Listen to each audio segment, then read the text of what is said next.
Hey friends, so I've only left my apartment 3 times since March 10th.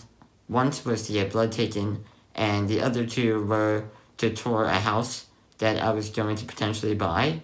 And if I'm counting, which I have been, that's 256 days in the house up until the time that I filmed this video. Well, minus 3, so actually 253 days in a 2-bedroom apartment with my parents. And originally I was going to make this video about how to stay healthy during the pandemic, or maybe how not to go insane, but I don't even think that I'm qualified to talk about that.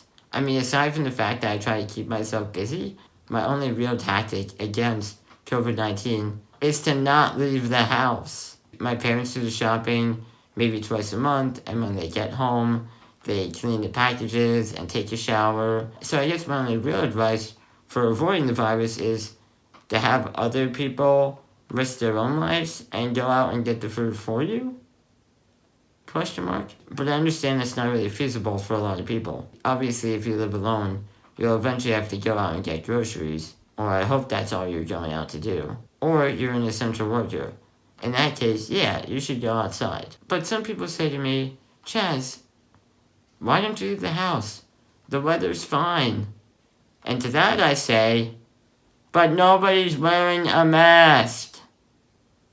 To leave my apartment, I have to walk down a very long hallway, then go through a tunnel to a parking garage. And more often than not, people aren't wearing masks. Young, old, it doesn't matter. And then occasionally, when we hear people walk past our apartment, my mom will look out our people to see if it's anybody we know to say hi to the door. Usually we don't know them, but what we have noticed is that very few residents are wearing masks in the public areas, despite the leasing office and corporate management sending numerous email reminders. Then it occurred to me that my apartment complex is actually a large enough sample size where it's a good indication of our society's general attitude towards mask wearing and stopping the spread of coronavirus, which is that they don't care, or the more plausible explanation is they don't want to be told what to do. And this stems from the unfortunate predictability that of course mask wearing would become politicized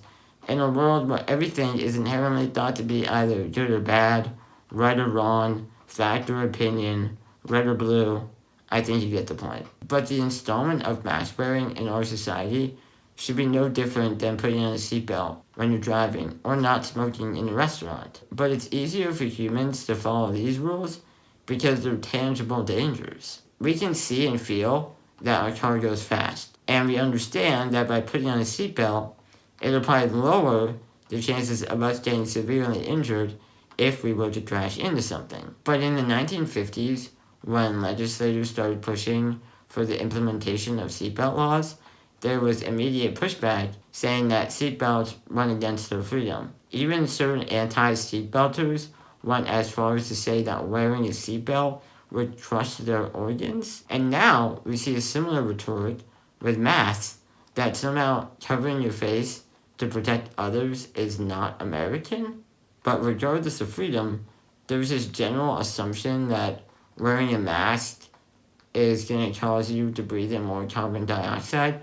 And I guess that's a valid point, but to that I would say, well, it must be a miracle that surgeons are able to operate for 20 hours without passing out. Back to my seatbelt point, we now understand that seatbelts are meant to protect us. On the other hand, you don't smoke in a restaurant because you probably don't want to get in trouble because people can see that you're doing something you're not supposed to. But most importantly, that law was implemented so that other people could enjoy a meal without risking the chance of secondhand smoke. So by not smoking in a restaurant, you're actually protecting someone else. The awesome part about wearing a mask is that you're combining both of those societal benefits into one. You're protecting yourself and you're protecting other people from the virus. And for those of you who say that masks don't work, my question always has been and always will be, don't you cover your mouth when you sneeze and cough? I mean, this has been a public safety tip for centuries now. So how is wearing a mask any different? Actually, it's not, except that you don't have to raise your hand up to your mouth So if anything, it's less work for you.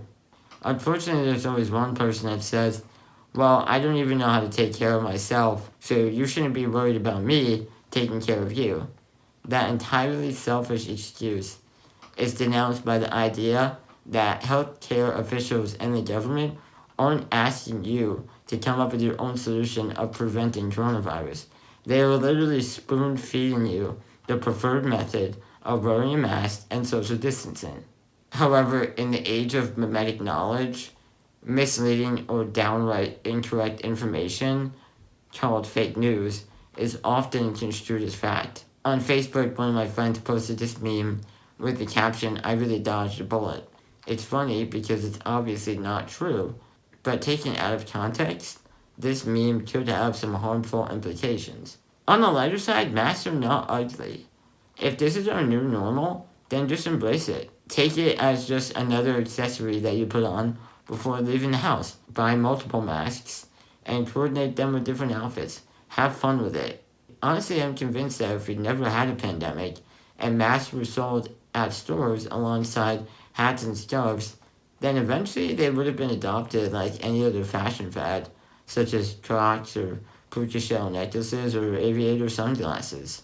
But in the end, and going back to my original point that some people just don't like being told what to do, you almost have to oversimplify the situation. For example, you probably have a case on your smartphone because you understand that if you drop it, and if it doesn't have a case, it's going to break. And that's most likely going to set you back a few $100s. But let's just say Apple were to implement a mandate of buying a case with every iPhone purchase, people would say the same things. They don't want to be controlled, and then they would create some idiotic argument about how a case isn't proven to protect your phone 100%, or they would say something like the case ruins the intended aesthetic of the phone. My point is, if you have a case on your phone because you're worried about breaking a replaceable inanimate object, then you probably also should be wearing a mask. Because if not, then you're putting real lives at jeopardy.